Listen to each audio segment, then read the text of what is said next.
What's up, everybody, and welcome to the Other Side of the Firewall podcast. We talk the latest and greatest cybersecurity news, as well as from the bold shakes and by celebrators.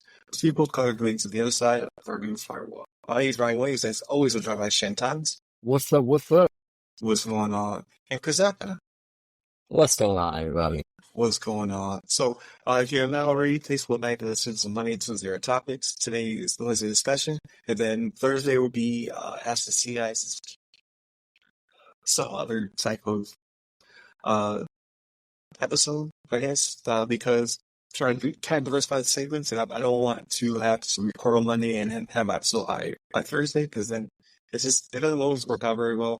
I want to give the people I ever do as much time reviewing for the sound as good and latest as possible. So that'll probably be next week, and that'll be Mr. Misha Odo from Sans Institute. And then Fridays, everything else. Always books, games, all that good stuff. We'll talk about what we've been doing. Talk about what is my birthday. And all that. So without further ado, I'll do the chat. All right, everybody. So this article comes from kcrg.com, right? It's written by Libby Randall. And the title of this one is Cybersecurity Experts and Law Enforcement Warn of Latest Social Media Scams, right? So we've seen this before when it comes to social media scams and usually preying on the elderly, right? This one, not so much preying on elderly, but they're preying on compassion, right? So what they're doing is they'll put this post out, right, talking about, hey, usually it involves young children. These young children have been hurt and things are going on. Please bump this, make sure everybody knows what's going on here. And what ends up happening is more and more people start sharing this, right? Their compassion kicks in, they start sharing this. But what happens is they start embedding these links that are nefarious, right? It may not be what you think they are in here. It's not just a matter of, because people want to click on a link, right? Like they see this, they're like, oh, I'm going to share this. Let me see what this will do. Will I donate money to the popular thing is the GoFundMe's now, right? Like if these children need help or whatever, how can I contribute to it? I don't have much, but I can give 10, 15, 20 bucks, whatever it may be. But that's how you get your data stolen, right?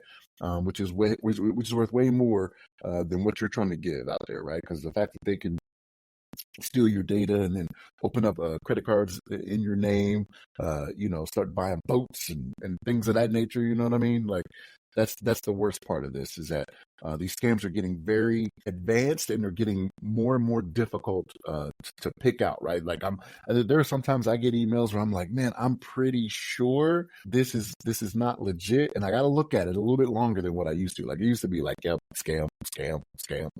You know what I mean? I'm like, man, what does my spam folder even do anymore? You know what I'm saying? Like I'm getting stuff that's just making it to my inbox. So I'm like, all right, let me mark this as junk. You know what I mean? Like it's because they're getting better at this, right? And technology is allowing it to get better. We spoke about it a couple episodes ago when it came to like AI and how it makes things look more legit.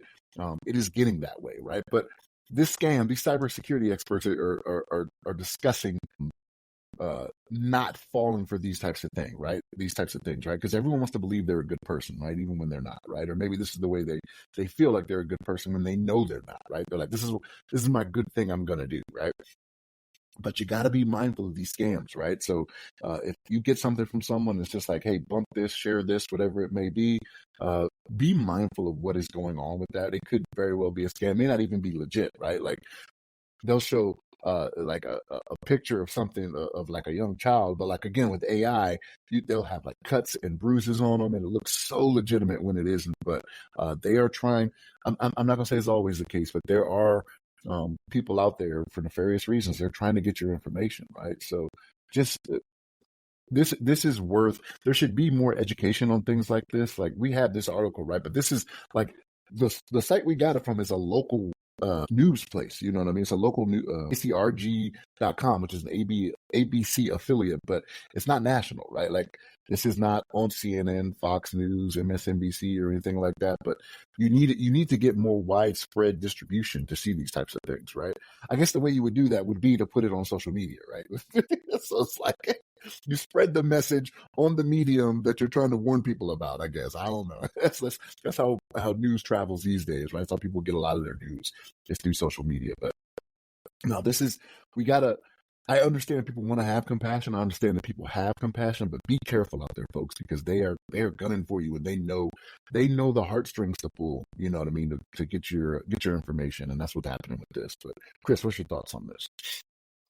First thoughts to me was really for social media. This really highlights the importance of private social media accounts, right? So, and certain websites. So let's say like Instagram, right? If you've got a private account, or maybe it's set by default, but people that you aren't connected friends or whatever with, you shouldn't be able to receive their messages instantly, right? You should have to go through an extra layer of, hey, look, these are messages from people that you aren't connected with. So there's that, right? So there should, at least I think that's a default option nowadays for Facebook even. But I don't know, because my stuff is as private as possible, right? I definitely recommend practicing private browsing when it comes to, or private settings when it comes to social media. And then essentially as well, like you were saying, I don't think it's fairly new. I'm I'm not trying to sound right way or anything, but like virtue signaling, that's the whole thing, right? Like, hey, I'm gonna go share something to give awareness, but also, hey, look, it's highlighting myself as, hey, I'm a good person, I'm sharing something, but really you're just sharing something, you're not doing anything good.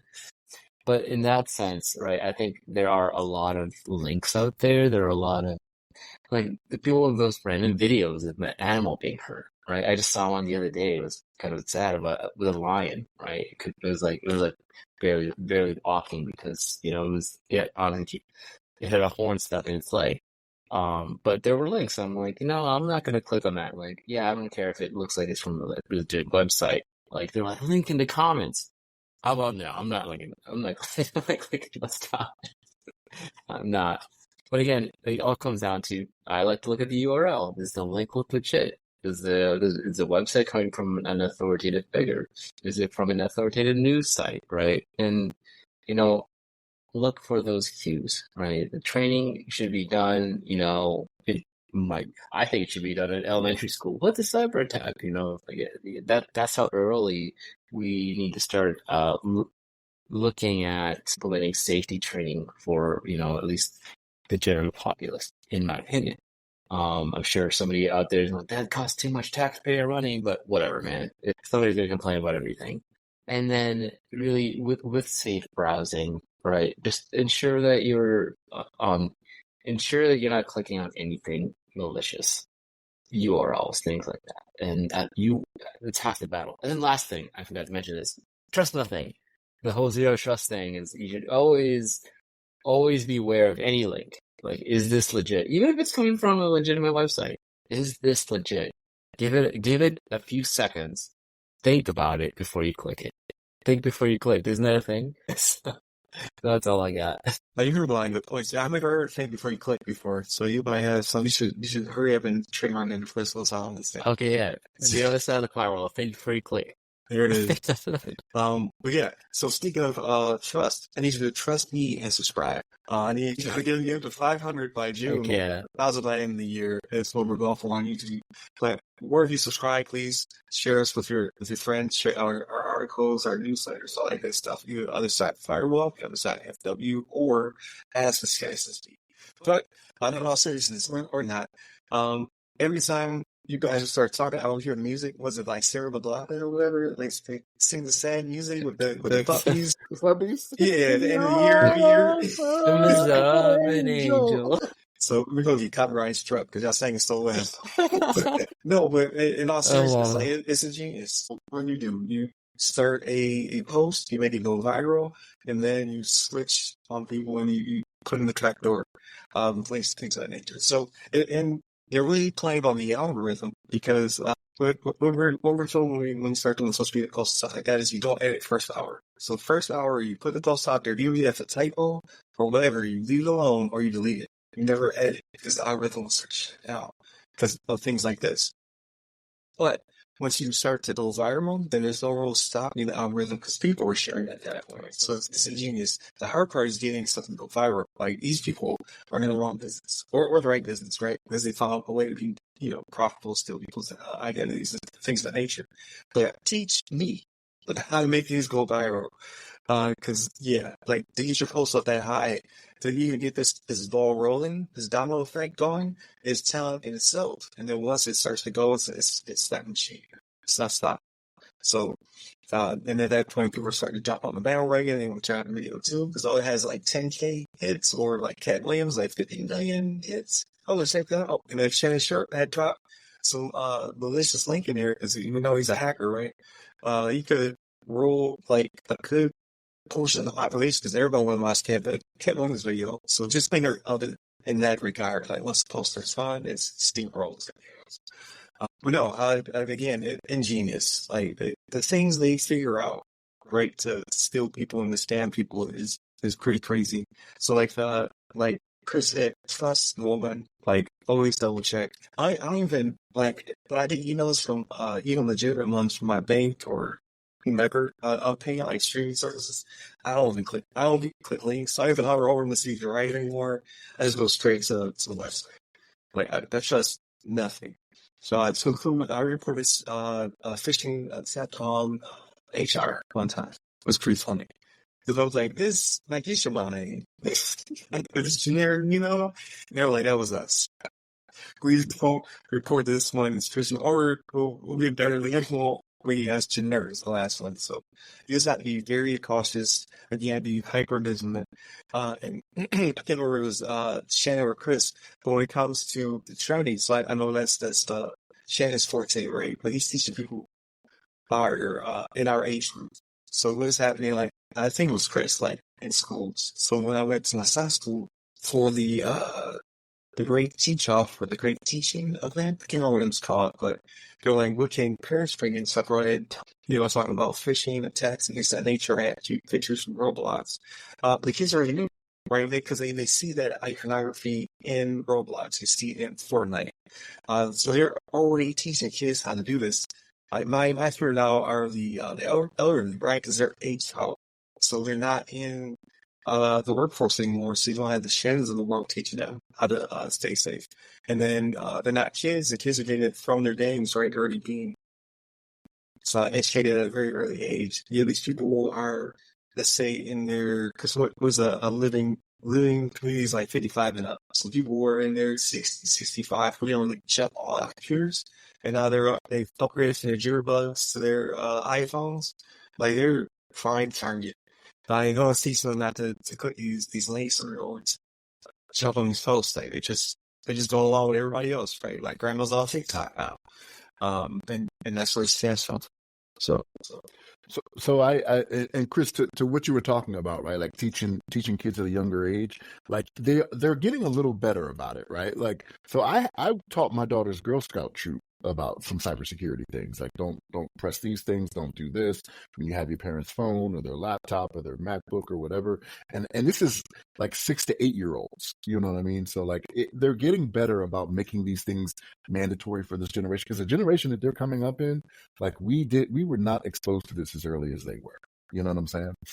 So they're trying. yeah. So definitely see the twins throughout the week. I thought this was a really good discussion. Twin, so the previous one and the next one to come, right? So like you don't have to listen all week. If you have a specific day you want to listen, go ahead and do that as well. My favorite episode seems to be our most popular. It's the most non-cyber related thing in the world. Just talking about movies, books, things of nature. So tune in for all this stuff if you can. Really only pick one. Please subscribe and click a bell or whatever on that one, so you can get and then hit up our newsletters to really roll everything up called the Weekly Rundown, where it's all of our topics in short form that have links to the full articles with the embedded video and audio. So it's a one-stop shop. Definitely check that out. On LinkedIn, on Medium, it goes by the Weekly Rundown. And then on websites, they go by our name, either the other side of the firewall, the other side of the FW, or Ask the Cybersecurity. We have episodes again Monday through Friday. Check out Thursdays. Last one was 10 10 tips for starting on the podcast, right? So it's a little bit different. I still talk about cyber stuff in it, but it's just the things I've learned in the past 3.5 years to help you kind of accelerate your ability to start your podcast. So definitely check it out. It's articles, videos, audio, all that good stuff. And then next week, For the week after, it'll be Delisha Hono. She is from SANS Institute, so definitely check it out. We'll talk about opportunities for women, minorities, and veterans to check the cybersecurity through SANS. This is a great institution, by the way. And then hit me up personally at RYRYSecurity. That's RYRYSecurity. You can find me on LinkedIn, Clubhouse, Threads, Twitter, TikTok, all the places. But LinkedIn is my primary social media. And then where can I find you, Chris? You can find me on LinkedIn and Chris. Hold on. There it is. Stay safe, stay secure.